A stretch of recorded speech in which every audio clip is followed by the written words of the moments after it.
Casserole is a film podcast filled with dubious opinions, plot spoilers, and a healthy sprinkling of bad language. Thanks for listening. Take a much loved movie and stir in a different cast. Add a hint of nonsense for a flavor that will last. Garnish it with fun, film facts and food for the soul. It's a tasty, yummy, silly, funny movie casserole. Casserole. Hello and welcome to Casserole. My name is Jim, and each episode myself and my two co-hosts Sam and Nick review one of cinema's much loved or unloved films with the aim of also serving you up a delicious recasting. But before we get into that, don't forget you can follow and subscribe to Casserole over on Apple, Amazon, Spotify, YouTube, or wherever it is that you get your podcast from. And of course, don't forget to give us those all-important 5-star reviews. And should you wish to... And should you wish to support the podcast, you can do so by heading on over to patreon.com/Casserole podcast, where for the low price of $1 a month, you could become a valued Patreon member and subscriber, or just head on over to tpublic.com, search Casserole, and you can take home one of our many designs in a variety of forms. Now, before I get into introducing my two co-hosts, it saddens me to say that this is the last episode of Casserole. Season 1. Because going forward, we will be doing a new season. Because we kind of... No, I fucked that. So Just go from moving forward. Beginning. I think we'll try and keep it flowing and snappy. Yeah, I think that's the problem. I had it all in my head, and it's gone. Too much pressure. Where am I going from? Moving forward. Yes, moving forward, there's going to be a bit of a kind of shift as to what we're going to be covering on the podcast, because as a collective, we kind of felt that we've kind of moved away from what we've actually intended this podcast to have been, that of course being my education in the fact that I have not watched anything. Yeah, we like, it's our solemn duty as, just better cinephiles than Jim to educate Jim. As I've always said, it's as though we have been... Sam and I were Arctic explorers, and we found you frozen in the tundra, like a prehistoric caveman, and we pulled you out and started showing you film. And we were like, but you were frozen, and the only thing you were frozen with was the collected box set of Fast and Furious. And you were like, Alien vs Predator. There are other actors than Vin Diesel. And we were like, yeah, mate, there's quite a few good ones, actually. Yeah. So going forward, you are going to probably be pulling your hair out, listening to me potentially slam a lot of these treasured films, but of course, nowhere near as much as the two handsome gentlemen sat across from me. They are, of course, Nick and Sam. Hello. Yes. So Season 2 is what we are going on to. How exciting. It's gonna be fun. A rip-roaring time. Absolutely. There's no doubt of that. How we've made it through Season 1 is a miracle in itself, I would say, as well. Yeah. And don't go thinking like, that's like 35 episodes. Is that like a season? It's just an arbitrary number. We're stopping. There's no value to it. There's no rhyme and reason behind the number. We're stopping on this one because it's a good film. It's a classic. It's a good place to stop. And then, it just coincided with us being able to do some tweaks, some, improvements here and there. Yeah, a bit of housekeeping. Yeah, I mean, Season 2 could be like 5 episodes. Who knows? We're going to keep you on your toes. Yeah. And then we're like, fuck it, Season 3. Yeah, no, then we'll go straight to Season 4. Now with fire. So like I said, there's going to be a few little tweaks and changes. There will be a brand new website, which will be acting as a central hub to kind of where you can find everything rather than having to run around trying to find stuff. You won't have Jim saying like, go there, go there. It should be like, go to our website. Yeah, you can get your listen links, you can get your video links, you're going to get your sweet merch links. Sweet merch. And your Patreon links all in one sexy place. Sexy place. And speaking of Patreon, that is obviously going to be something we are going to continue to work on and come up with certain things. Yeah, we'll come up with We've got ideas that we're going to come up with, which, we will, of course, update everyone when necessary. Maybe like a Casserole nude calendar at some point. Yeah? I mean, nobody wants that. Well, I don't think anyone wants nude. I reckon French Tom would buy one, I'll tell you that for now. Oh yeah, back order. I think it would mainly be like, like those really funny, like classically British calendars where it's like strategically placed teapots and like plates of cakes. It'd just be pickled eggs. I think you'd probably only need a couple of egg cups for us, wouldn't you? Yeah, that's good. I'm excited about Season 2. There's not like huge changes, but I think what we're doing mainly is we're going back to the whole idea of the amount of, like you said, Jim, all those classic films that we just couldn't believe that you had never seen. So I think we're basically going back through like that list of like greatest films of all time. Yeah, so the mega will still exist, but it'll just be exclusively those films. It'll be good films. Like, Hang on, Sam. Again, we need to stop calling these classic films good. Classic doesn't mean good. Well, I mean, they're classic for a reason. But it doesn't mean they're good. You can get classic bad films. All right. You can, but I think this list is, it's going to be the kind of films that regularly feature in top 100 films of all time. I think what I mean is they are generally considered by most humans as good. But as we know, that it means nothing to Jim. No, I mean, and let's be honest, right? I mean, your opinion on Jaws, Jim, and your opinion on Ghostbusters, Nick. Well, yeah, it's not just Jim. You're both awful people. Well, at least we're all as awful as each other. No, I'm not. I'm awesome.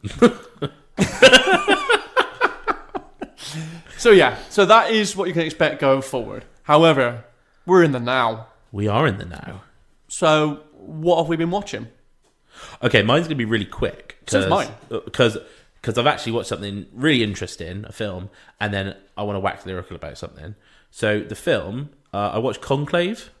Never heard of it. Not heard of it. Never bloody heard of it. Go on, tell us more. What's this about? It's like really recent Oscar buzz. Ralph Fiennes, Stanley Tucci. It's about when the Pope dies. Yeah, I know that one. What a cast, right? What a cat! I mean, this is one of these films where you watch it and you're like, well, that was stellar performances by every single person in it. Yep. And it felt like we'd been watching it for about 5 minutes, and it's like a 2-hour film. Wow. But nothing happens. And as a non-religious person, I'm just left being like, I really wish quite so much power wasn't just being decided by a bunch of old white guys. Yeah. But, that's religion for you, isn't it?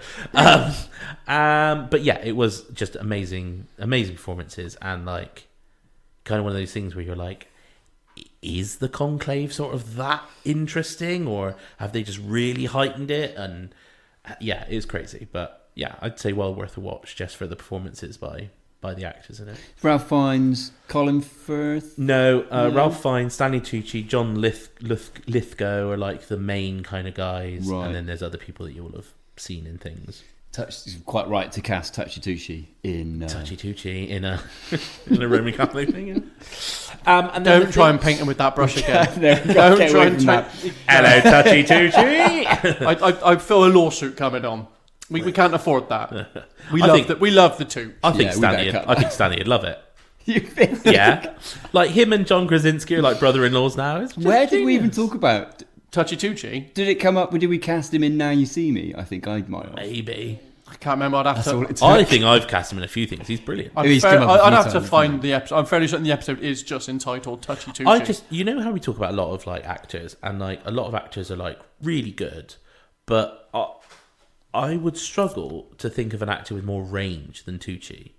You think of him in like The Hunger Games, and you think of him in The Lovely Bones, and those two characters could not be more worlds apart, and he does both of them perfectly. It's true. You often think of him of just doing kind of the same role, but actually when you highlight those films... Just insanely good. So yeah, and then the thing I want to talk about mostly is going to be really quick, and I know I've gone on about it before, but seriously, Severance, if you haven't seen it, and this is going out to literally anybody listening right now, it is worth on its own buying Apple TV. And I am going to go on record now as to say it is the best series ever made. Good Lord. High praise indeed. It is just amazing. It is, I mean, obviously, like, you can talk about, like, genres of, like, oh, well, is it the best comedy series, or is it the best action, or whatever, because it doesn't really have a genre, I guess, like, sort of slightly sci-fi mystery, but it's brilliant. From the sound, from the editing, from the cinematography, from the acting, from the script, the story, it is perfect. And just everyone needs to watch it now. After they finish listening to this. I can tell you I'll probably never watch it. It's seriously, you should. It is genuinely that good. Every single scene in it has so many things that mean so many things. It's fantastic. It is. I'm not even joking. It's up there with Lord of the Rings. Right, Nick, do you want to go before he makes us the Severance Lord of the Rings cast? Okay. He's just mentioned Lord of the Rings. I'm sensing a downward spiral from him. Can you take it, please? Cut in. So Interject. I watched one thing. Given that we are found ourselves back in horror territory with the film we're doing in this episode, I went and watched a horror film that I've been meaning to watch for a while. It was sort of teasing me on Netflix for a while. Have either of you guys seen Smile?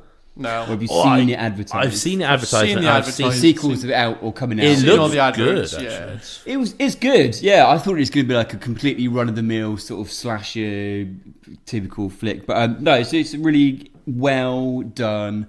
I don't think it's breaking any like massive ground in terms of horror. It's basically the loose plot is like a woman there's a kind of curse, or there's like a demon that curses this woman who's a therapist or psychiatrist in like a secure mental unit, and the curse basically makes you see stuff, and it makes you constantly see people who like kill themselves in front of you, and that's the curse. And then there's like in kind of semi Final Destination kind of vibes, maybe there's some like, you know, series of gruesome sort of killings, but the way it's done, a lot of the cinematography, the sound again, like it's really good. So I would give a shout out to go and watch Smile. Is it a bit like The Ring? Has it got like elements of like once you see it, you're then Kind cursed of. with it, kind of thing? Yeah. It's like passed on. Yeah.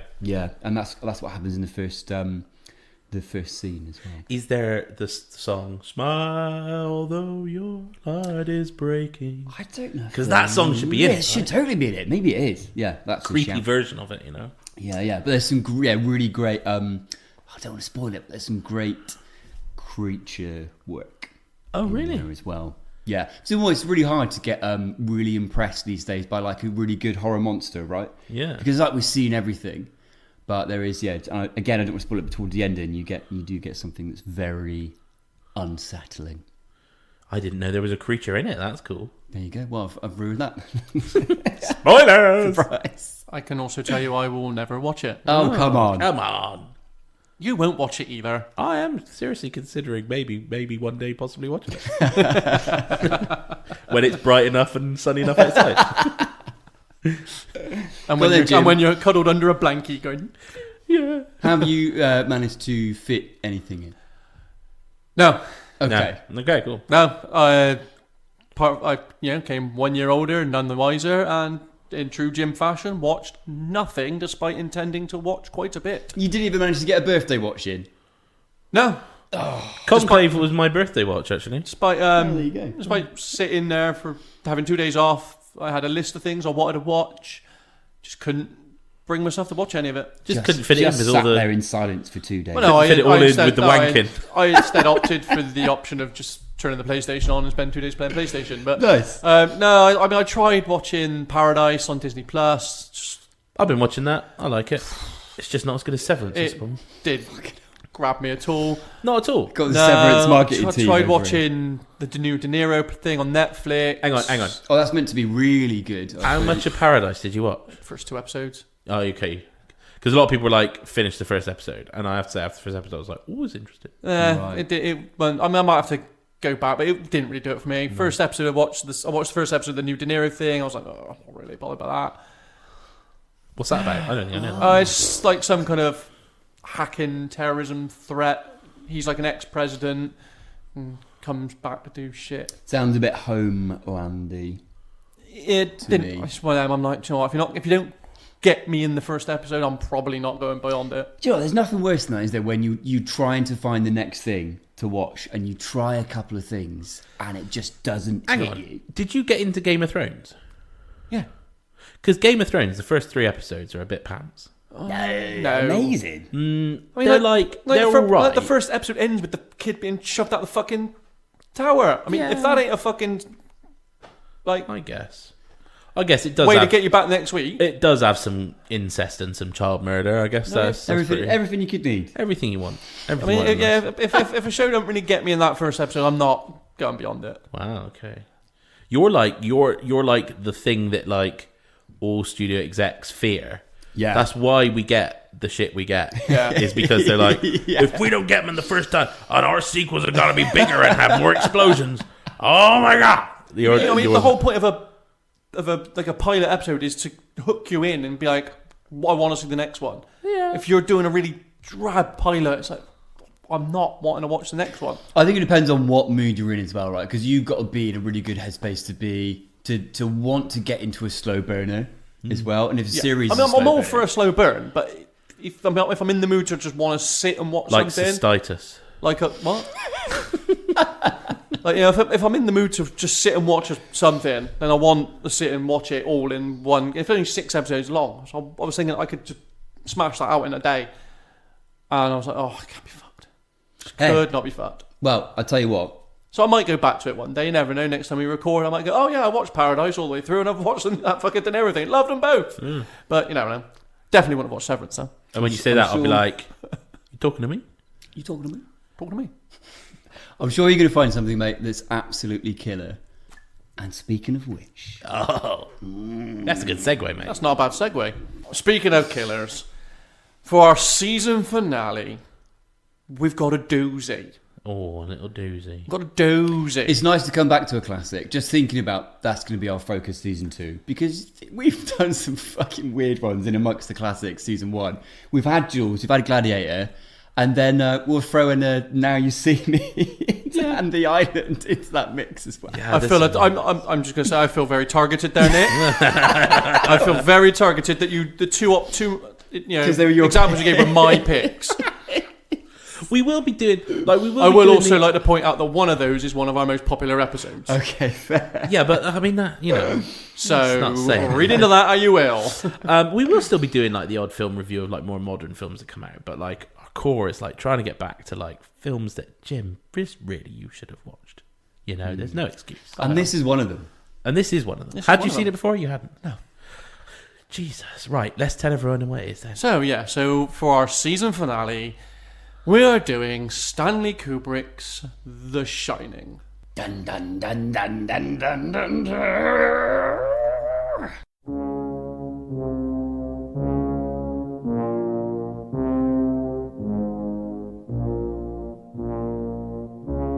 So yes, Stanley Kubrick's The Shining. Nick, take it away. Okay, so Stanley Kubrick's 11th feature and his third final film, 1980's The Shining, was also his first foray into a purely horror genre. An adaptation of Stephen King's novel of the same name, the film follows former teacher and aspiring novelist Jack Torrance, who takes a job as caretaker of the secluded Overlook Hotel for the winter season, along with his wife Wendy and son Danny, a young boy with mysterious psychic powers. I did a burp there, sorry. It soon becomes apparent that the Overlook harbours more sinister presences than Jim's underpants, and as Jack sanity That nobody wants to overlook those. I'll say that. and as Jack's sanity unravels, Wendy and Danny find themselves in a fight for survival. Featuring an iconic performance from Jack Nicholson, The Shining has become one of the most widely referenced and lauded horror films of all time. And with that being said, here's Jimmy!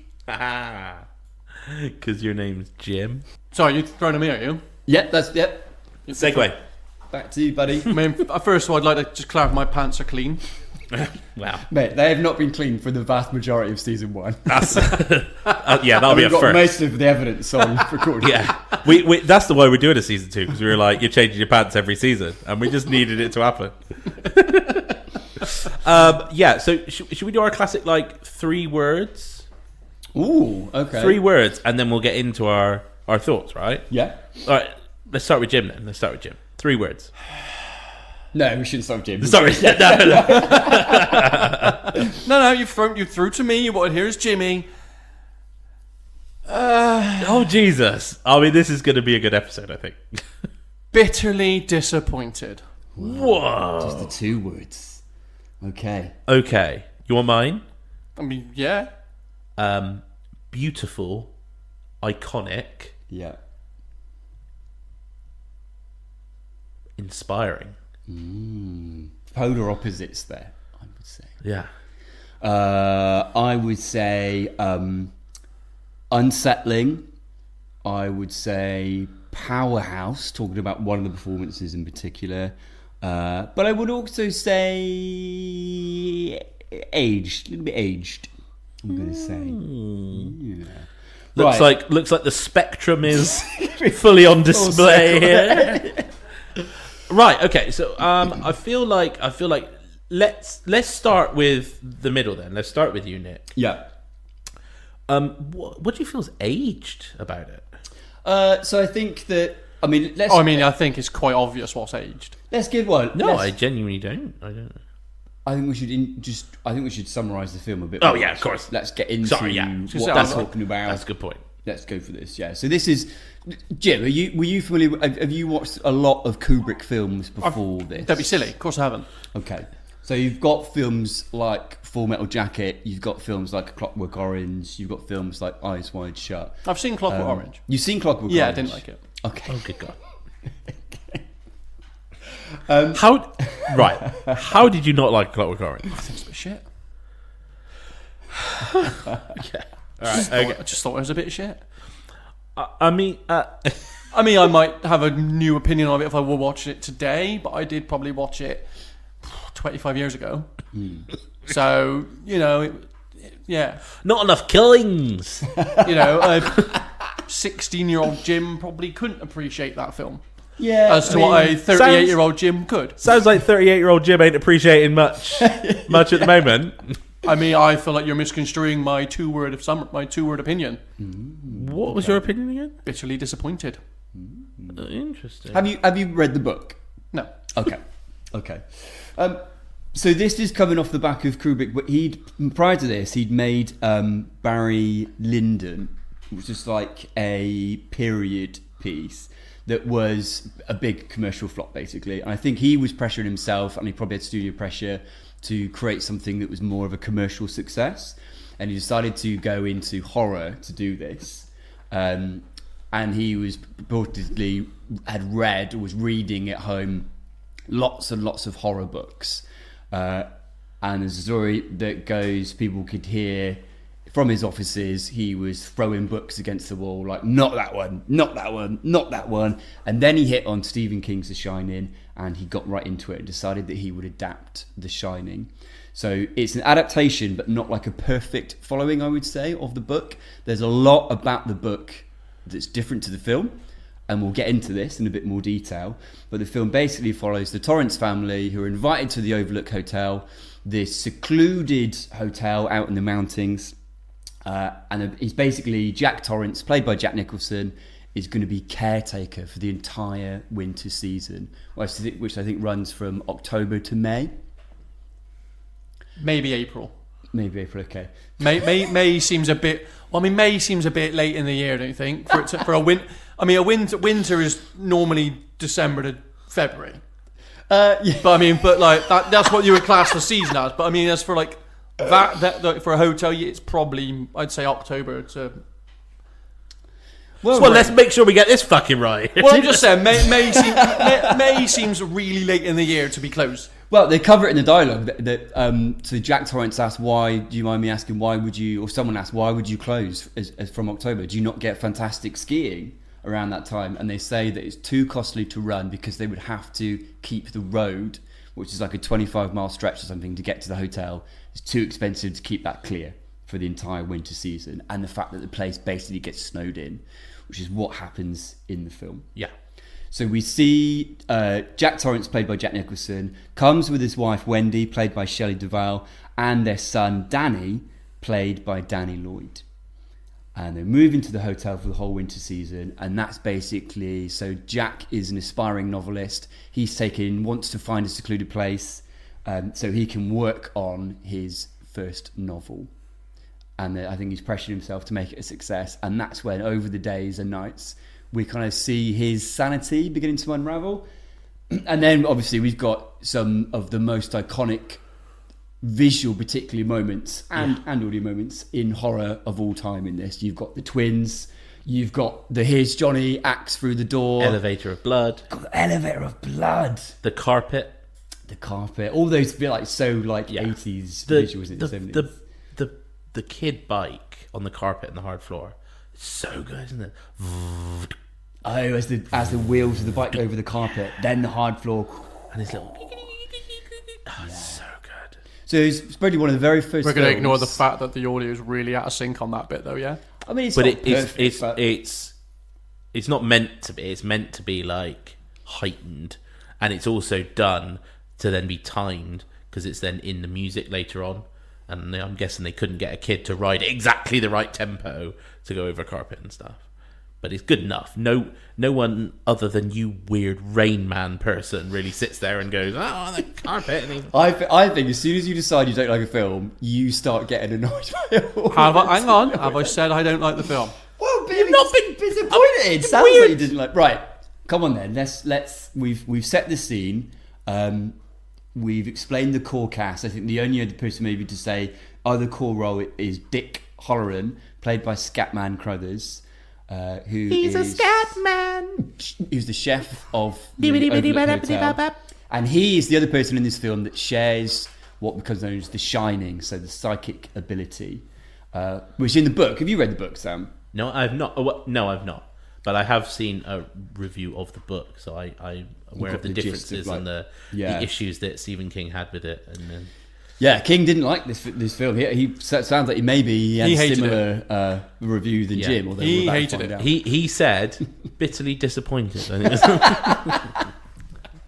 Right, Jim. We need to come to you. Hit us yeah. with it. So yeah, explain, because it sounds Put like your you axe don't through like the it. door of this. So I think I wanted a bit more. I went into it thinking it was going to. I mean, it grabbed me in the same way that American Psycho did, because as soon as it ended, I was straight on googling what the fuck happened, because I needed to have some kind of sense made out of it. So I don't think I enjoyed it. I think there was too many. So we're right then. No. I never said I didn't like it. No, I know, but we're getting a vibe. The more I've thought about it, the more I don't think I did, because there was too many hard cuts. It just felt like one day he's there for like a day and suddenly he's already mental. He's not really given any kind of explanation as to why he suddenly wants to kill his family. Nothing gets fucking explained. This room that the kid was told not to go in, nothing explained. Where these fucking twins came from, don't know. What the fuck's the elevator blood all about? You're doing a 2-hour film. You should be giving answers, not leaving such ambiguity to everything. Well, if this is taking place over a 10-episode season, by all means, leave some ambiguity to allow some answers to be questions to be asked and some answers to be given later on. In a 2-hour film, there should be answers. There should not be all the most exciting part of this film was this Shining gift with the kid, which was barely fucking. It's called The Shining, and yet the main focus is on Jack Nicholson being a psycho. No focus is put on The Shining. Well, it's called The Shining. Put some focus on this fucking kid's ability. So what I mean? any time I guess that Danny is red rum. Any time that he's using the little finger and the voice is him channeling Tony, right? His so-to-say imaginary friend, which is basically his clairvoyancy and his power coming through. So all the times where like he's using that voice, all the times where he's having premonitions and stuff, all of that is his. Yeah, but put Shining. more focus on that as the central focus of the film. But I think But the central focus of the film is Jack Nicholson going a bit mental, and he seems to just go mental after day one. But I think It's like, oh yeah, we close the hotel. Mental. He's mental. It's that I was expecting a big, real slow burn into the mental, not hard cut. He's mental. He's just nuts. I mean, it's not quite that much. He pretty much is straight away. He's like, I'm mental. But I mean, have you noticed? I mean, he is like an alcoholic that has now been cut off. He's a recovering alcoholic. Yeah. And he's obviously hurt Danny in the past, so there's that whole trauma going on that Danny was hurt by him when he'd been drinking. Have you noticed? Right. So this is the thing where I think first of all, I'd just like to mention that when we talk about these films, a lot of these films that we talk about as being classic and everything have stood the test of time, have gone down in cinema lore or all that. They tend to be films that don't answer all the questions in a nice little bow. I think that's key for a film's longevity. You get these films where it's like, oh, this happens, and there's the monster, and they shoot the monster, and it's dead. you forget about those in like 2 weeks. They're like out of the zeitgeist. Who cares? But The Shining is an example of like, why is that done? Why am I seeing that? What happened there? On the like 5th viewing, you suddenly realise that somebody said something and it opens the whole thing up. They talk about the fact that it was built on a Indian burial site. They talk about the fact, like, Jack Nicholson is supposed to be a recovering alcoholic that hasn't drunk in ages because he hurt Danny. But then, in the film, about, like, in the timeline, he's been there about a week and he starts seeing the barman and has a drink. He says, this is the first time in 5 days I've not had a drink. So he isn't a recovering alcoholic. He's been lying to his family and he's been having a drink. So this is the first time he actually has been cut off from alcohol. And so that is like his descent into madness makes it worse. Like, there's so many theories out there about the fact that he maybe abused Danny. This film throws up so many questions. And I'm going to go back to like The Thing. The thing that makes The Thing so brilliant is, who is the thing? At the end, you know, which one of them has it? But that is a good mystery. Nothing is answered in this film. There was no good mystery. But what questions do you have that aren't answered? Fucking everything. What? Who were the twins? What's the blood elevator? The twins are answered. What happened in the room? The twins are even answered. The guy at the beginning, when he gets the interview, he's like, "Oh, one of our guys went mad and killed his family up there." Like, that's the butler guy. The butler guy spills the drink on Jack. Yeah. And cleans him off, and then says, "You need to sort out your family, Jack." Is basically telling him you need to go and kill your family. That's the previous caretaker's ghost who went mad and killed his wife and 2 girls. And those are the 2 girls who were killed. That's why when we see those cuts between the girls standing in the hallway and their bloody corpses on the floor, that's Danny seeing what had happened to those 2 girls previously. All right. But there's also stuff where, like, you know, at the end you see the photo of Jack Nicholson is in this like 1920s photo. So there's the whole theory that the house actually like repeats, like it draws back like the ancestors of these people to repeat history. Yeah, it's like thirsty. So I think what's quite cool about the film, I do think if you read the book and then watch the film, you do come into the film with, yes, you've got some preconceptions and you know where we're heading, but you also come in with a broader appreciation for what it's trying to do with the source material. The book fills out so much more for you, so it fills out so much more about The Shining, so you do get that, Jim, with the background of the powers. That's what I wanted. Yeah, you get much more about the kind of shame of Jack's drinking as well, because I think he gets like fired from his job as a teacher. There's much more background there, but you get much more about the hotel as well. He hits and its a history. student. He gets angry and hits a student. Doesn't he? Yeah, and with the everything hotel, you're saying there, Nick, you may as well just be saying this is a bad adaptation.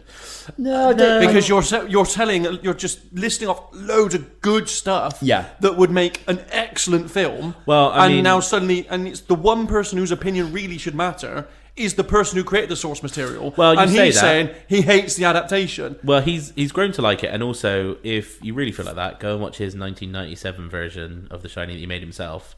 It is a massive pile of dog shit. I think the hard thing is with any adaptation from a book, a book is much bigger than a film in terms of time frames and stuff. So you've got much less to work with to get your story across. I do agree there's much more ambiguity in the film, but I do think what it does well is in the first instances where Jack is going mad, there's part of you thinking this could all be in his head, right? He could be having a mental break. Mm-hmm. It's not until you see mainly, and some of that could be Danny with his make-believe friend with Tony and stuff, that he's seeing things too that aren't real. But it's not until you see Wendy actually see some of the ghosts right towards the end that you're like, holy shit, like this is a haunted hotel. They're seeing apparitions that are wanting blood. They want to see the family dead. And like you said, it's that repeating cycle of everything going on.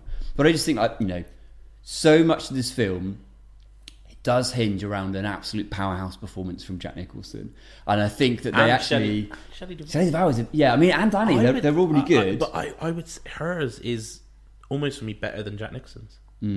Like, what do you think, Jim, about the performances? I thought they're all great performances. I can't take anything away from them. They are great performances. I just think what they're performing in is not as good as it could be. I think there's better. It's tough because for me, because because I've heard all this stuff. Like I haven't read the book, but I've heard all this stuff that was omitted, and it's really tough because I don't always think, sometimes less is more. And I think for me, the ambiguity kind of lends itself more to like the creepiness of it. I feel like if people were there like explaining The Shining, or if people were there, explaining why Danny was like that, I'm like, I don't want to know. Like, it's creepy as fuck, not knowing, and just getting these like hints and seeing like, pictures of Native Americans everywhere, and why the fact that ghosts only appear when there are mirrors, and things are reflected, and there's all this like cool stuff that you just get, and like Kubrick, like one of the things you might pick up on, because you're often saying about like hard cuts and continuity and stuff, there's so much weird shit in there where in like one scene there'll be a chair there and then there'll be a chair missing, or they'll walk into a room and there's a window next to the door and then they walk back out and the window's not there anymore. And if it was any other director, you'd be like, fuck me, fire your continuity expert, because you were fucked up. But he does everything for a reason. Yeah. And it's like, what can you trust? What's real? Are they going into another plane of existence? Is the house manipulating them, putting them where it wants to? It's just really interesting as a film. Yeah. But would this be a good point to say my story about how I've completely ruined this film? Yeah, please do. absolutely. Okay, so I was watching this. I've got like some friends that I watch, and we do like a bad film club. Now, obviously, we weren't watching this for a bad film club, but we watched it because we loved it. But we tend to sometimes, make sort of jokes or like be chatting throughout, kind of thing. And there's the sort of very famous scene with Scatman Jones and Danny, the kid. Sorry, what's Scatman Jones's character? He's playing Scatman Crothers. Scatman Jones is a song. It's a song, yeah. Scatman Crothers plays Dick Halloran. Yeah, Dick and Danny. Yes. And they're chatting. And it's when he's talking about The Shining, explaining it, and he says, like, it's a bit like toast. And, like, it leaves, like, a residue behind. Like, it leaves... But the way he says it, he just says a slight toast. He does a little... And I just picked up on this. And I was like, did he ask Danny if he wanted some toast? And then from then on, just every scene when he talks to Danny, it's weird. He's like saying, like, how you doing, Danny? You want some toast? And you suddenly realise... And then when he comes back to the other lodge, you're like, hello, guys. Anyone there? I want some toast. And suddenly, if you think his whole motivation is trying to get Danny to eat some toast... It makes it so not scary. He's like in this car, like driving back, like, let's get him some toast. And it just like, now I watch it, and as soon as that scene happens, he's like, The Shining's a bit like toast. And I'm like, oh, there it is. Coming soon. So Stanley Kubrick's The Toasting. The Toasting. Can I throw a theory out there that because they do talk about this a few times, that The Shining is familial, that actually Jack has The Shining. And he became an alcoholic to try and deaden these voices because he didn't want this. And then, like, the fact that he then has to go, actually cold turkey from, sober is the word. Then suddenly the hotel, like, he becomes sensitive to it. All that comes flooding in. It floods in straight away and just overloads him. Because he is sensitive to this, because he had The Shining too. So there's another theory out there, don't know what you think about this, Jim, is that this whole film was Kubrick's secret way of telling the world that he was the director that staged the, say, filming of the moon landings. What do you think about that, Jim? I would say anyone that buys into that needs to get their tinfoil hat on and just lock yourself in a room because you're dangerous. There is a lot of NASA and Apollo, but I think you're also trying too hard here to give this a bit more credit of being more than just a bad adaptation. Oh, I wouldn't say it's bad. There's everything you have told me that's missing makes this so much better. I don't think it's perfect, but I think it's so iconic. I think Nicholson's performance is so good. I think the only thing about Nicholson is that he's so good at playing an unhinged character, particularly that you come off the back of One Flew Over the Cuckoo's Nest. Yeah. There is almost a bit of like, his manic grin is there from the get-go. Yeah. You're right, because partly it's maybe the portrayal and the how fast he falls, but it's also kind of a Jack Nicholson thing. No one's not expecting him to go mad. Yeah, like at any point in this film, when you see him drive in the car, like the very first, you're like, "Well, he's going to murder him." He's getting an axe out as soon as he gets there. Is this pre or post him playing the Joker? I don't get me wrong. I think the performances are excellent. I just think everything around them is not great. Do you have a favourite performance in this film from the whole cast? Do you have a favourite performance and a favourite moment? And a least favourite moment? I remember there's some toast. Okay, so Sam's favourite moment is toast. Favourite performance probably can't go beyond Nicholson. Okay. I think he is probably the one. Oh, he's probably the strongest. Actually, no. I think the wife. I think the way she portrays her fear and her frailty. I think she's probably the better performance. So Shelley Duvall as well. Yeah, I think the way she shows everything that you need of like a mother. You know, she's obviously showing frailty as well as her strength to protect the child, and so she's probably the best performance. See, I'm going to throw it out there, right? I don't disagree with anything. I think Jack Nicholson is amazing in it. I think Shelley Duvall is amazing in it. Are we all forgetting the fact that they are grown-up adults that have been in other films? The kid is fucking sensational in it. Unbelievable. Like, yeah. What is he in this? Like, 8? He can't be any older than 10. He can't be much older than 8 or 9, surely. I don't think he's even that old. And it's someone, a complete unknown, right, that they found. They interviewed or they cast. They auditioned up to about 5,000 boys for this. And during Danny Lloyd's audition, he, out of nowhere, had improvised the Tony voice with the finger. Red rum, red rum. And I think that's what got him the role, basically. But yeah, I mean, he is phenomenal in this film. Like, even just the way he looks, his face, the way he kind of manifests this otherworldly kind of voice and all that kind of thing is really, really unsettling. I think I think they're all great. All the 3 core performances are really good. I think Scatman Crothers as Dick Hallorann is really good. I really enjoyed Lloyd the barman. Yeah, I just found he doesn't have a lot of dialogue. So just to interject. Apparently, he was 6. He was 6. No way. Because I know he was playing a 6-year-old, but I assumed he was a bit older. But yeah, I had as well. It says he was 6 when he was cast as Danny Torrance. Wow, unbelievable. But yeah, Joe Turkel as Lloyd the barman. Just something in his eyes, like that smirk of like he's part of the manifestation of the powers of this hotel, and he's just smirking like we all know what's going to happen here. It's just so unsettling. The guy that plays the waiter, who's like the first, like he's quite creepy as well. Like yeah, and the 2 girls, creepy. like everyone, like this is the thing. Like there isn't a bad performance. Come and play with us, Jim. Forever And ever. No. and ever. No. Come to my elevator of blood. Right. Most importantly, though, question for you, Jim. Yes. You're put in charge of the Overlook Hotel. Yes. Right. Including the kitchen. Absolutely, area. yeah. Right. Day one. Day one. What's the first kitchen item that you are raiding from that enormous supply of items in there? What are you going for day number 1?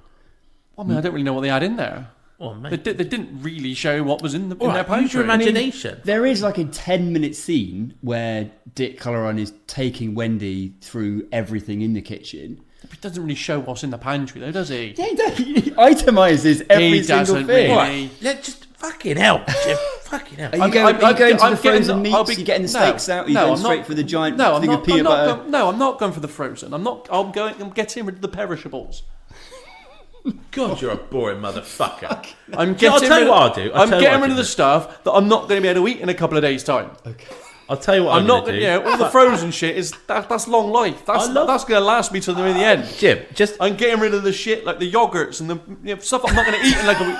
Stuff I'm not in like a week's time. I'm not eating. I love the fact. It. I love the fact. I reckon if you were on death row and you had like your last meal, like what do you want? You go, well, are there any whoopsies? Anything going off, Any mate? perishables? I'll use it up, mate. Like I use it. I don't want you like going in the fridge in a couple of weeks and being like, oh, that banana's too. Do you know brown. what? I'd go fucking mental if I had to get through several gallons of yogurt in week 1 because I was afraid of it fucking perishing. All yogurt and no ice cream makes Jack a dull boy. Well, that's why you gotta get creative with it. I mean, you can't just start spooning gallons of yogurt. I'd start flicking it, Shelley Duvall. Gotta get a bit creative with your yogurt. Here's Ben and Jerry's. I put the yogurt in the elevator. Yeah. Oh God. I hope that's yogurt. Oh my god! I'll tell you what I'd make. I'd make like a fucking amazing club sandwich, mate. Oh. Right? I'd take out some steaks, maybe some like bacon and stuff. Oh. Do like a nice thing with some some like chopped up like I love a bit of apple in like the salad to really cut through that sort of fatty meat. We're talking back to a fucking food podcast. Yeah, good. And then maybe any perishables. Yeah, but what you've just done there is you've spunked your load. No, I haven't spent my load. How many fucking steaks are there, mate? I've just had one on the first day. There's enough food to it. feed a hotel in there. Yeah, but how often, They would get back, and I'd be like, hang on, how often? It's gone. Wait, everything's hang on. gone. As someone who does this as a job, how often do you think they get deliveries? It's every couple of days, so they're not going to be stocked for a fucking 5-month period. I mean, again, though, the scene, I need to question how much you were watching this film, because there is definitely a scene where they're talking through all the food in the kitchen of the hotel. And how They're like not doing an itemised list. they pretty much fucking No, do. they do. He talks about every how many steaks, how many turkeys. Well, if that's the case, that right there, scrap that fucking scene. You're going to use that 10 minutes to fucking put some good shit in. Look, mate, I don't need your itemised kitchen list. Tell me what the shining he's is. not wrong. It's quite an extensive scene. You know what I mean? If they've spent that long, Yeah, that is fair.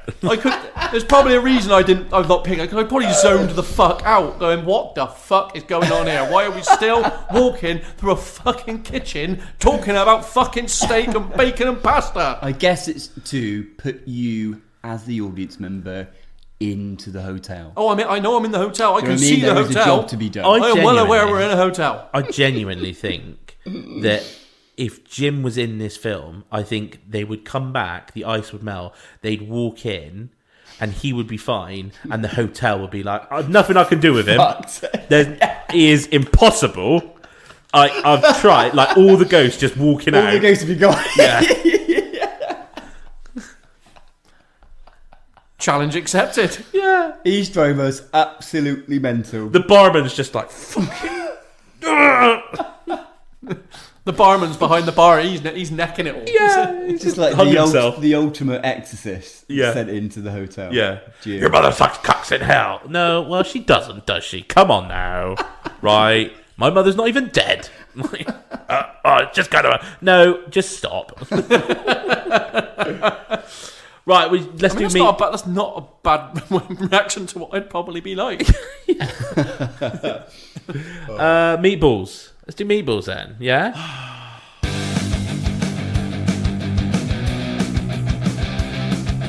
I'm going to start, right? I'm just going to put it out there, right? There shouldn't be any debate. It's 5 fucking it's meatballs. not. It's 5 It's fucking not meatballs. 5. The performances are like 3 meatballs on their own. not 5. The amount of detail they put in to like every single scene, the cinematography, the audio is another one right there. And the impact it's had on cinema since that point is your 5th fucking meatball. It's 5 meatball film It's any day of the not, week. It's not. Any day of the week. It's not. During the course of this podcast, you've both given examples as to why it's not 5 meatballs. It can be Saying loads of shit which would make the film better. No, it can be flawed and still be 5 meatballs. You've both given examples of why it's a bad adaptation. It's not 5 meatballs. No, it is because we it's fundamentally differ on what 5 meatballs. For me, 5 meatballs is a category that a film is elevated into. Doesn't have to be perfect for me to be 5 meatballs. Okay, I'm not saying it is 100% perfect. It's a category of film. It's 5 meatballs. Okay, are there elements that maybe are a bit rushed? Possibly. Could it be improved by an element here or there? That could be an opinion. Personally, I don't feel like I need anything more added to it, so it's not a problem for me. It is 5 meatballs, end off. Boom. Do you know what? It's close, but it's not quite. This is the perfect one time I'm 5 for me. physically angry with your 5 meatballs. There's nothing about you've both sat here for the past hour and gone, this is why it's a bad adaptation. I didn't. Given Not at any examples. point. We didn't say it's a Not bad any point did I adaptation. say it. You have given examples of what's left out and what could have made the film better, thus saying and agreeing with Stephen King going, I hate this adaptation, it's a bad adaptation. There's loads of things left out of Lord of the Rings, but I don't feel like they're needed. Yeah, but because Lord of the Rings is phenomenal. Yeah, all right, but like It's a there's still- fantastic adaptation.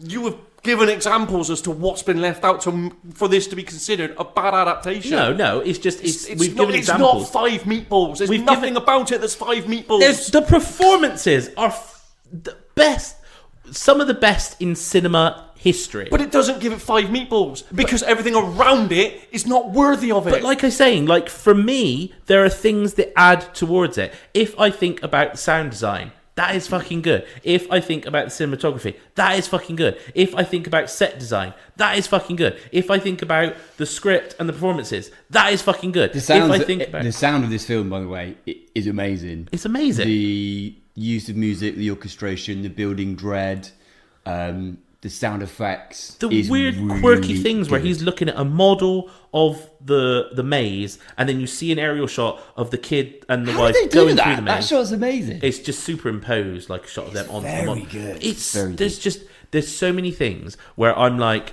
okay, so they don't go into The Shining more. I don't give a shit. the film's called The Shining. Yeah, but it's Because the It's book's not. called The film Shining. is not called Jack Nicholson Goes Mental. It's called The Shining. Focus on The Shining. but that's silly. Like there's no, so it's many, not. It's called The fucking Shining. So No, focus on it. there's so But many things. the book has more about The Shining, but it's still ultimately about Jack's descent into madness. Yeah. It's still doesn't change but they that put plot. more of a focus on the actual Shining in the book. Yeah, it should includes be a in bit the more. film. But you don't have it, again, in 2-hour film. Instead, you what don't they've have done is a enough to rush play job with. of Jack Nicholson going mental. And just because his performance is amazing, it's not 5 meatballs. Right. Let me I think it is. let me come with mine. I don't think it's quite. I think there are some slight things with. I'll give you some. I think there could have been some more of the background. Particularly, I think the part that they really missed on was connecting more of Jack finding out more about the history of the hotel and trying to incorporate that into the novel. Because I feel like that's such a key plot mechanism, and it does give you much more of the background about some of the stuff that had happened in this hotel, right? I don't think it ruins the film by any means. But I think for me, some of those bits bring it down from like a 5-star film to maybe 4.5, 4 meatball film. And there's 2 main things also for me not giving it 5 meatballs. One is that fucking text at the beginning. It just got me at the beginning. And the other one, did you guys notice when it's all going to shit at the end and Wendy is finally seeing all of the horrific apparitions and ghosts and stuff? So she sees like all the skeletons in one room. Well, she you turns must the corner. You must have seen the American version then, because that wasn't in the UK release. Oh, was it not? No. You don't see the skeletons in the room? No. I know there was a bunch of stuff that was cut. But did you not get at one point she runs down a corridor and there's an open door The bear. and there's like a bear noshing off a guy? Yeah, and they just turn and look. What was that? That I felt like it makes more sense in the book because it is just. My take is that it's just one of the many like hedonistic party goers from the ballroom parties and all that kind of stuff. So it's just all the scary apparitions in the hotel, but with no context there. Like there's been no build-up or explanation. There's quite a lot of theory there about the fact that it because there's a few scenes where Danny is seen with like a brown cuddly bear like behind him or around him. And there's some context that like that is how his mind has compartmentalized his abuse by Jack. Holy shit! Yeah. But yeah, in and of itself, I was like, well, that's. I quite like that, but like that's the thing, like in that kind of film, like that kind of shit is unsettling, you know. Yeah, I think, I kind of wanted more at that point at the end where, because again, going back to the book, at that point where it all unravels, the hotel really does come to life, and you get all of like the ghosts are suddenly there. Like it's like the veil is pulled, and all the ghosts and all the terrifying things are happening in the hotel. And I could have had a bit more of that where it all went back in mental. So yeah, 4, maybe 4.5 from me. No, give us a definitive. It's 4 or 4.5. 4.5 for the performances. You have to elevate it to Exactly. near. Yeah. I'll take 4.5. That's allowed. Oh, is that? Oh, Yeah, thanks so that's much. great. That's Yeah. great. That's great. Jim. I think the more we've spoken about it, the less it's getting. Excellent performances alone do not make this anything higher than 3. Okie dokie. Because there's so much dross around it. It's Dross. it's missing so much. It's rushed. We are once again conflating the word classic to mean good. don't think this is particularly great. You've said so much to me that I'm like, this could have been great. And it's just solidified my opinion. I don't think I'm going higher than 2. Wow. 2 for The Shining. Okay. It's just chopped it off. I don't care how great the performances of Jack. Two stars. I don't care let's drop the meatball shit right now. We're talking about stars. 2 stars for The Shining. Yes. 2 stars for The Shining. Yes. I'm I'm dropping it purely based on your pure adamancy that it's 5 when it's not. The fact that I have been told so much stuff that could have been in this film to make it so much better. It's not there, so I can't be going, I better give it more film. Stop. No, I don't care how fucking good Jack Nicholson and Shelley Duvall is. They when it's surrounded with dross, I'm sticking on 2 meatballs. And that's purely because, and you've done that with your insistence that it's 5. I was going to settle on 3. You've dropped it by 1. Right. Without further ado, shall we make a cast roll?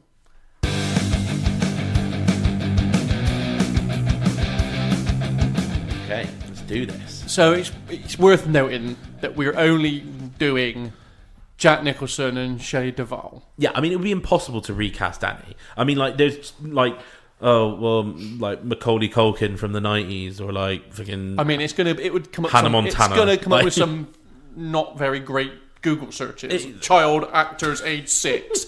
Yeah, I mean, it's not going to come off... If you put actors in, you're fine. I think child actors is a tough one, particularly that kind of age, because there's a... not necessarily a handful, but there's a limited amount of iconic roles to choose from. Where you'd be like, the guy from Sixth Sense, the kid from Sixth Sense. You've got the Sixth Sense kid, you've got the E.T. kid, you've got the kid from the film, and it's kind of like, very often, it's like the one role that they're known for. Yeah. And quite often when we're trying to pick roles, I dare say, we're picking someone thinking about the various parts that we've seen them in, the range that they've got, and that kind of thing. So we're not recasting the kid. Equally, Scatman Carruthers, we're not as well. Like, he's a big part, but but he's kind of still a bit part. Exactly. Yeah. So we are going for Jack Nicholson as Jack Torrance and Shelley Duvall as Wendy Torrance, and we're each doing our picks for both.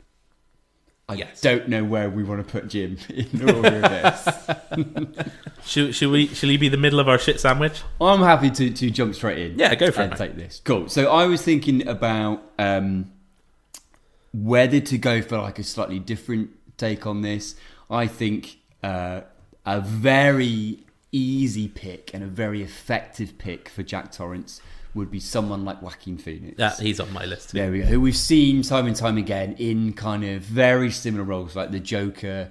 You could totally see him doing this. But equally, I think as we got with Jack Nicholson, what you'd also get is from the outset, well, he's obviously going to unravel and go absolutely mad and try killing everyone. Although I do think Joaquin Phoenix is probably better at doing the nice guy first. I think he'd be a bit more vulnerable. Yeah, as well, like a bit sort of quiet, shy. And you get that sense that he's taken the job just to hide away. You'd feel maybe a bit more that Joaquin Phoenix is being manipulated by the hotel. Yeah. With Jack Nicholson, you feel like he's almost like a willing disciple. Yeah, from the outset. Yeah. Almost. He may as well have just got on his knees and go, "Make me mental." Yeah, I think that was one of the scenes. It was. I think he did it straight away. I think they just went. Well, I mean, I think we're close. Make me mental. I think he probably was already unhinged before getting there, like. There we go. Yeah, ripe for the taking. So the two actors actually that I'm going for both roles are British actors. I'll jump straight in with my Jack Torrance, and I'm casting one of my favourite actors, who is called Daniel Kaluuya, who, if you haven't seen any of his films, you may... I don't know if you guys have seen films like Get Out, Nope, he's been in Sicario. He is phenomenal. He's and I good. think in particularly... How would you spell his second name? It's Kaluuya. Okay. He's very good. He's so good, and he's done a few films where he is playing like an American. So in terms of like accent and stuff, like very, very authentic at doing that. And I just think he's got a real kind of like everyman nature about him initially, in terms of like being like very sort of dependable feeling. He's quite unassuming, but that's where I think it's more effective, where you'd maybe get that person that you think, I cannot see this person unraveling, and then they do, and they start to show it. And I think particularly where, like you said, Jim, you'd get it slightly more subtly, bit by bit, before suddenly this person is completely unhinged. So that's my Jack Torrance. He's good. He definitely would do like a wide-eyed sort of stare at camera type thing very well. Yeah, he's very good at that. And then my Wendy Torrance, probably another person neither of you have heard of. Hang on, let me get Google out then. Let's get Google about this. But and he moans about our picks, mind. I know. Well, but what I am going to say, I haven't seen a Marvel film. Anyone listening, I would say Daniel Kaluuya's in a Marvel film. Look these people up because they're phenomenal actors and they've been in great films. So my Wendy Torrance is an actor called Andrea Riseborough, and that's Riseborugh, Riseborough. And she is in two of my favourite films. She's in Possessor. She's in Mandy, which is that crazy Nick Cage flick where he goes mad. She's in Oblivion, the Tom Cruise sci-fi film. I know the one, yeah. And she has this amazing ethereal quality about her. In terms of her look, I think she has some similarities with Shelley Duvall, kind of like quite sort of big eyes that sort of stare into your soul almost, but she's got sort of ethereal vulnerability about her. And I think in a similar way, that's kind of that's what's really effective about the Wendy character and Shelley Duvall's performance, is that she is very innocent, she's very naive, she's very easily kind of manipulated and potentially abused psychologically by Jack. Which I think works, and I think like when you see her sort of trying to stand up towards the end, she is like incredibly, she's weak, isn't she? But the terror that she's portraying, which is what I think is so effective, is that terror of seeing this person that you love, seeing the father of your child, like unravel. It's quite interesting. Really actually. Scary. She's probably the only performance I can think of like a woman doing kind of like the hysterical crying woman, and it doesn't feel like annoying or weak. It feels like, wow, like she's really terrified. trying, and she's really like, it doesn't come across as like not annoying, like almost like belittling her as a person. It's not like we're taking the piss and being like, oh, she's a woman, all she can do is cry. It's like she's clearly not like a confident person who has been abused for a while, trying to do the best thing she can as a mother. I think there was one bit that annoyed me with her. Her run. Her running. It was she's meant to be portraying scared, but she's running with her hands like up. I'm like, what the shit is this run? That is not a scared run. I don't know what this run is, but it's not I'm petrified, so I'm running. What would you do with your hands if you were scared? I'm not having them up here by my fucking shoulder. I'm fucking getting a good sprint on. I know, but maybe she is. Maybe she's like... No, because she's like up here doing like a dainty little fucking... I'm like, what the shit? Get running, girl. Do you know what, though? I do think her performance is, for me, it is one of the best all-time portrayals of fear on screen. The way that fear can kind of physically affect you is I think it's phenomenal, and I think part of that is probably like the ordeal that they went through filming this, but like the way that she's showing like just the pure unbridled terror is really effective. So that's why I've gone for Andrea Riseborough as my pick for Wendy as well. But even during this pick, we're basically like Shelley Duvall. yeah. I mean, during any of our picks, we're basically saying Jack Nicholson, Shelley Duvall. Well, No, Sam, you're not picking better people. You know you're not. Possibly not, but I do agree with the fact that Jack Nicholson, although this is an amazing performance, there's not much arc to it. He is like a bit fucked up from the outset. That's the smile. It's just the Jack Nicholson smile, and like it's almost. I mean, I get the character, but would it be almost more heartbreaking if he'd been like a really sort of loving, attentive father that lost it? You know, but then they're already a bit scared of him. It's difficult. All right, Jim, let's go to yours. Yeah. Okay. Fuck it, I didn't do it. None of them were in the film enough for my liking. I've got. He has refused to cast in the past. Yes, You're right, I have. But I mean, if I was to refuse to cast this, it's because I know I'm not going to get anything better. So not because it's like, oh, the part didn't require it, and I didn't think the part was worthy of it. It'd be because these two roles perform really well. I'm not gonna pick a better option, so I'm not gonna even pretend that mine are gonna be better. But my Jack Torrance, I mean, I can only really come up with one name, and I think it's because he's done similar, I guess, and that's DiCaprio. Yeah, that's a good shout, I think. He could do the whole little mental bit. Yeah. He's had that kind of Shutter Island-esque. Shutter Island. Of, I'm not. Yeah. What was the film he got the Oscar for when the bear shagged him? Well, I can't remember what that film was. The Revenant. That's it, The Revenant. He's probably got it in his locker, but whether or not he could. The true test would be whether or not he would be convincing in the whole smashing down the door and doing the here's Johnny. Think of him in Django when he like smashes the table and he's like, "You will keep your butt there, or she will die." Like, yeah. And there's parts of Wolf of Wall Street which is incredibly kind of physical, where he's like absolutely melted on drugs and stuff. Like he could totally do it. and actually, like you see some of the things in Once Upon a Time in Hollywood, where he's like him as like the actor kind of being like, oh, okay, was that good? That was good, okay. And then you see him like in the role and he's like, I'm gonna fuck you up. And like, so he can clearly do that like switch between like I think it's a great show. It's a good show. And I, up until today, had completely forgotten we were doing The Wife. Who did you think we were doing? Just Jack Nicholson.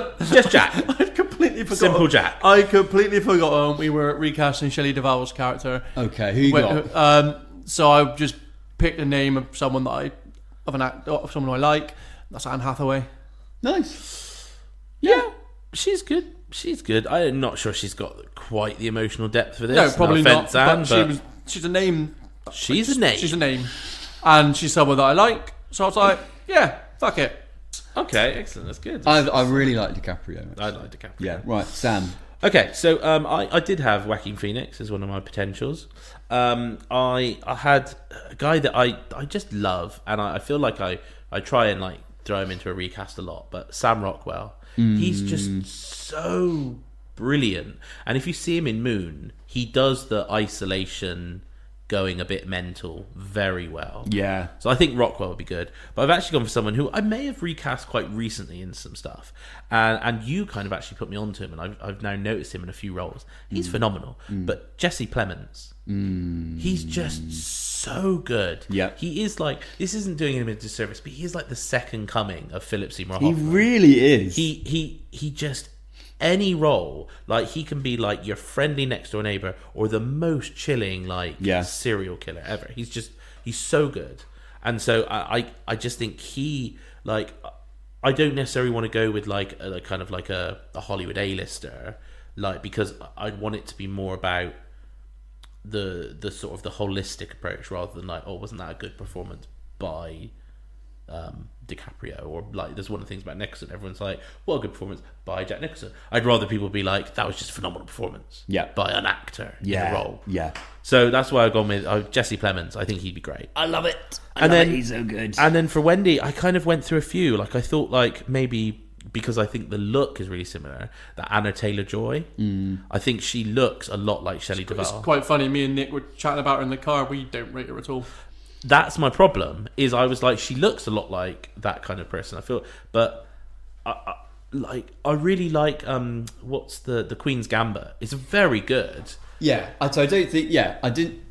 She's been great in a lot of stuff. I think in The Witch, she's phenomenal. But I just think she's now entering into projects. We're talking about almost a comparison to like Millie Bobby Brown, where I think she's going into some projects that aren't as interesting material, like things for Anna Taylor-Joy, things like the Gorge film that you watch, which just like, you know, it sort of shit, exposes her. Maybe she's not as good. Maybe she's elevated by scripts and directors. Maybe. I then thought about Emma Stone, because I thought about her performance in what's the really disturbing one where she's basically like Frankenstein's monster. Oh, what, with Willem Dafoe? Yeah, Little Things.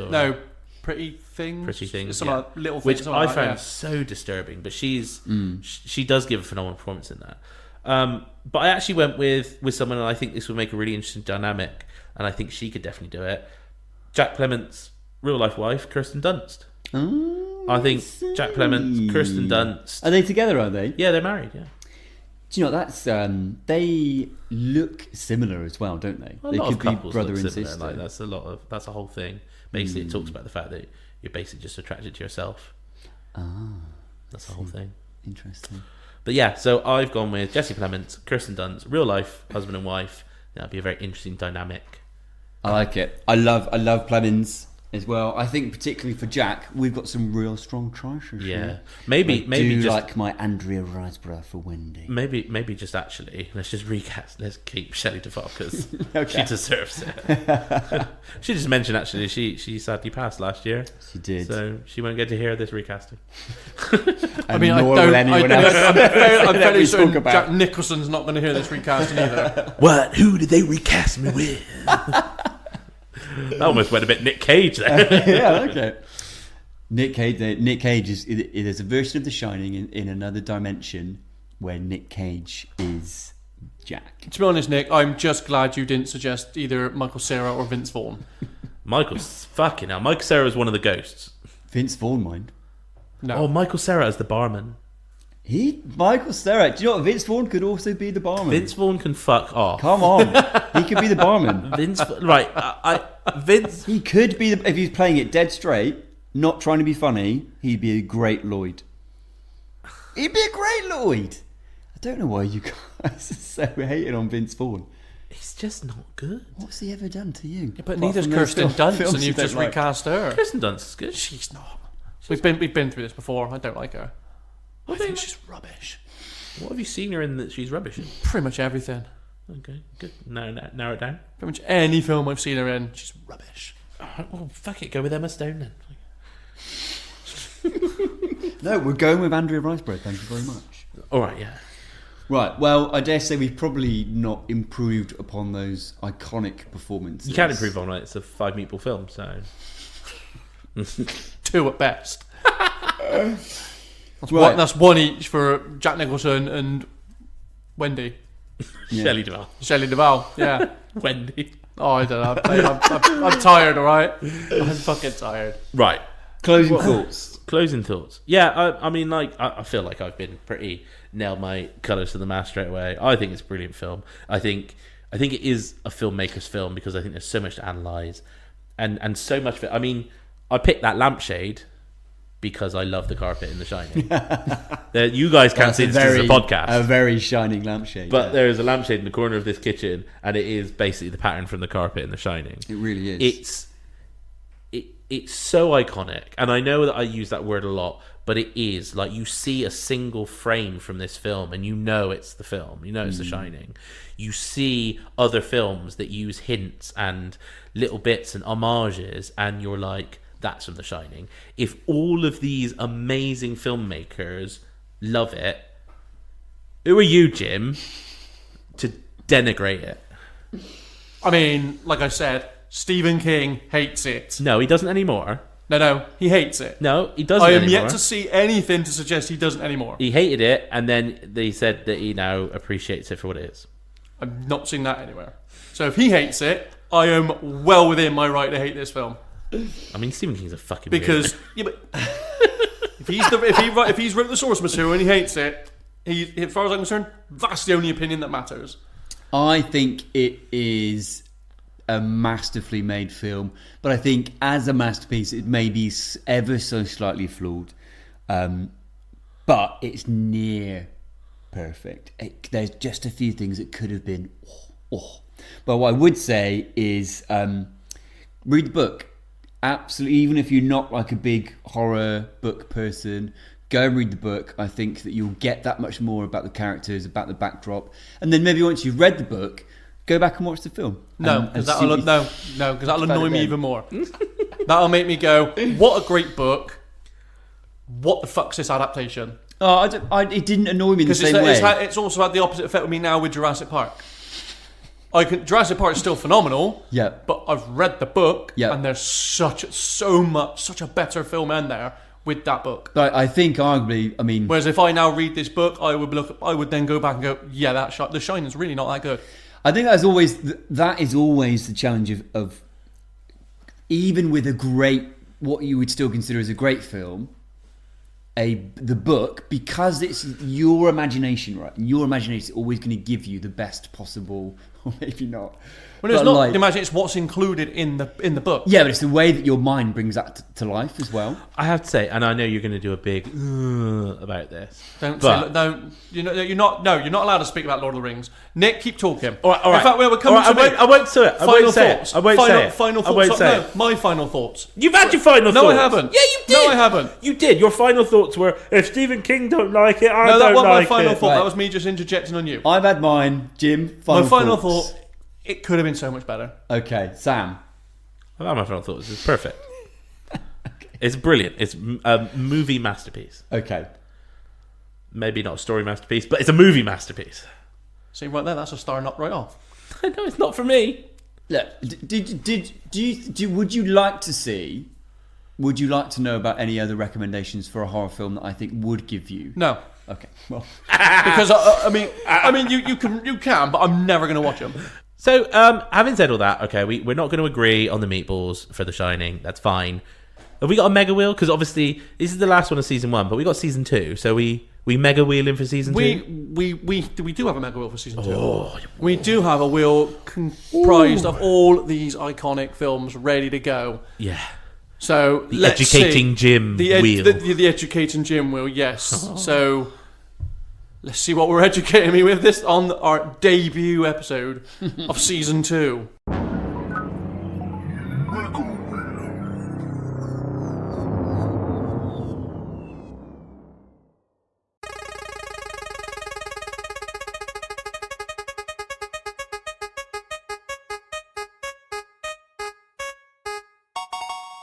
Oh boy.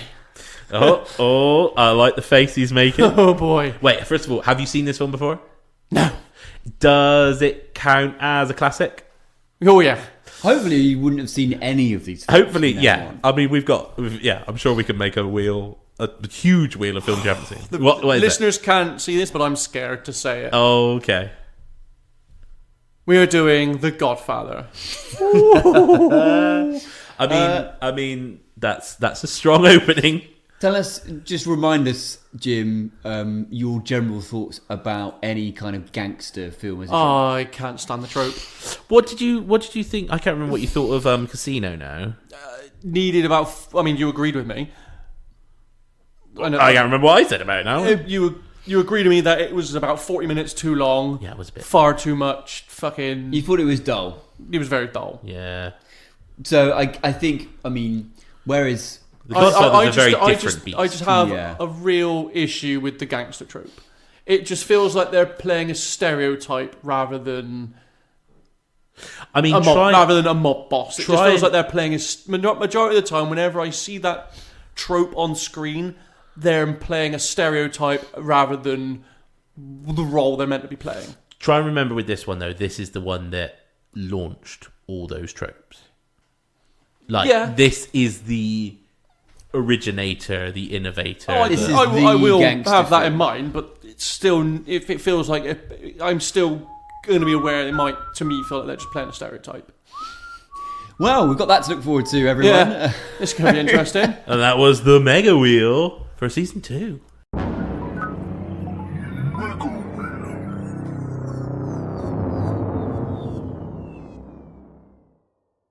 And now over to Sam.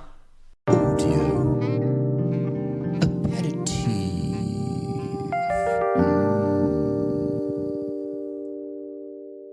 The scores are, I mean, I'm just going by last episode, but the scores were 7 to Jim and 10 to Nick. So you can cause a draw. You could fight for the draw. Yeah. Yeah, but all you need to do is get one. Yeah. And obviously the theme this week is horror films. Oh. Here we are. Theme number 1.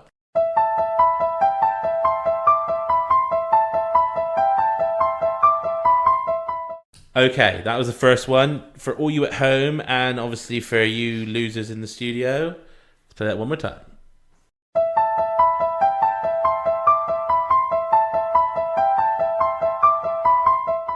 Jim, we'll come to you first, just because it's interesting. I mean, I wrote that a bit confidently, but I think that's Halloween. Okay. Nick? I initially wrote Halloween, and then I was like, no, hang on. We spoke about Halloween just then. Well, we shouldn't have done that, should we? It's giving you an unfair advantage. So I wrote down, it's actually, to my shame, a film that I've never seen. Really? Saying, oh, I'm a fucking horror guy. Is it The Exorcist? It's The Exorcist. It is really similar to Halloween. It's very It's piano very similar. theme, yeah. So, all right, so we know already that Nick has won. Now I'm just going for the glory of Now he's just going for the all glory. three. Yeah, fighting for Okay, but reputation. you can come back. You know, if you get none of these, we have to shave. We'll shave your head. Yeah, okay.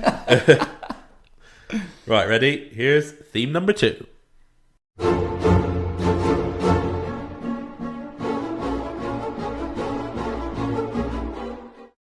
Okay, I mean, you're looking perplexed. We'll be coming to Nick first, but for everybody, let's just hear that one more time.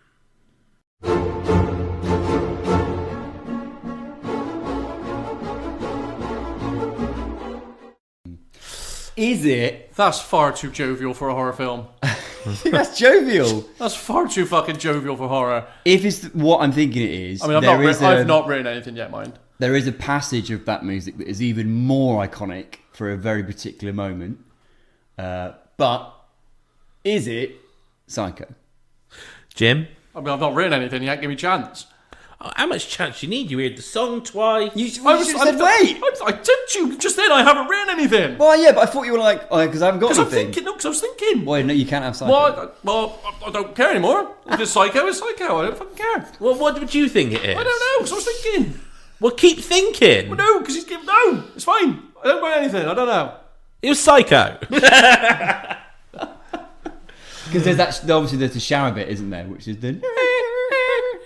But that's not like that's not obviously like the theme of the film. No. Okay, number 3. Come on, you're looking at not getting the old goose egg. I mean, that's fine.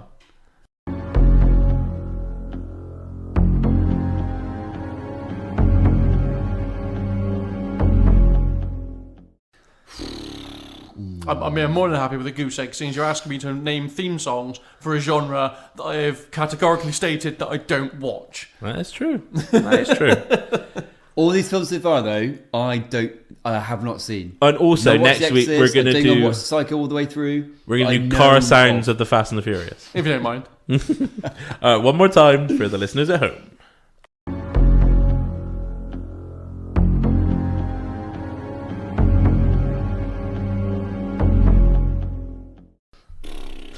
Okay, Jim, we're coming to you first, so you'll have plenty of time to think. Is it a thing? Nick? I'm going to go with, I don't know why, but I'm going with another film I haven't seen. Is it The Omen? It's the thing. Is it? It is. Yeah. There you go. You were there and you were thinking, oh, dog can't fucking run all that way. And the music just seeped into your head through the anger. That dog's running for like 90 miles. How long has he been running for? That helicopter ain't got enough fuel for that ding. Well, there we are. That was the end of season 1's audio aperitif. It has ended. Nick, congratulations. You are now, I believe that is 12-8. Thank you so much. Do we want to mix things up with season 2 audio aperitif, or do we think that we're going to continue with the theme music? I don't know. I mean, that's up for Sam to decide. It'll have to be something audio based because that's the name. Fair enough. Yeah. And it's a podcast. We're not going visual aperitif. We're not going Pictionary corner. That's, and it's for us to describe what we see. Yeah. What I'll do is I'll get a kazoo and I'll kazoo the theme tune. We're doing Nevermind the Buzzcocks on it, are we? Yeah. It's a carpet. It looks like a very memorable carpet, but I can't think from where that carpet's from. Audio aperitif.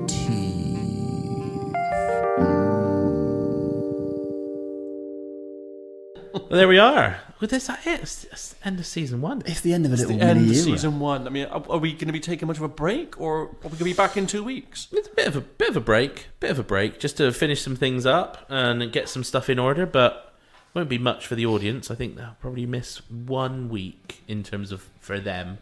Yeah. One episode going out, but yeah. Yeah. So this will be end of March. So probably end of April, early May. We'll be back. I need that long to watch The Godfather. Yeah, In probably. its entirety. That's the end of season 1. I have been Jim. Goodbye. I've been Nick. Goodbye. And I've been Sam. Would you like some toast? Movie casserole, casserole.